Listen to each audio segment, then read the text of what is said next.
Gym Thoothukudi முத்து இன்னைக்கு கமலம் ஒருத்தர் கேட்டிருக்காங்க, நல்லா ஸ்கோச்சை போய் பாருங்க, பாடி வீக்காக இருக்கு. எனக்கு சிரிப்பாக வருது.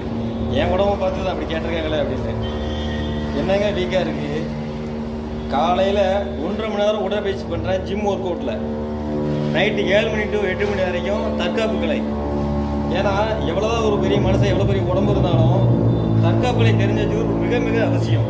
நான் வந்து ரெண்டையும் கலந்து விளாட்றேன். தற்காப்பு கலை விளாண்டா உடம்பு இரும்பாகும், உடம்பு கைகள்லாம் ஒல்லியாக இரும்பாயிரும். ஜிம்மு மட்டுமே ஒர்க் அவுட் பண்ணால் உடம்பு வரும், உடம்பு வரும். நான் ரெண்டையுமே கலந்து விளாட்றேன். என் உடம்பு எப்பவுமே ஃபிட்டாக தான் இருக்கும். நான் கல்யாணம் முடிகிறப்ப எப்படி இருந்தேனோ வாலிய வயசில் அதே உடம்பு அப்படியே தான் இருக்குது. முகத்தில் உள்ள தாடி முகங்கள் தான் மாறிக்க தவிர உடம்பு அதே கட்டுக்கோப்பாக அப்படியே தான் நான் வச்சுருக்கேன். 44 வயசு ஆகுது. நான் சொல்லிக் கொடுக்குற எதுவும் நினைக்காதீங்க, ஆள் எப்படி இருக்கா நினைக்கிறேன். சொல்லிக்கிற விஷயம் கரெக்டாக இருக்க மட்டும் பாருங்கள். என்ன நண்பா, இந்த வீடியோ பார்த்துட்டு கமெண்ட்டில் ஏதாவது சொல்கிறதா சொல்லுங்கள்.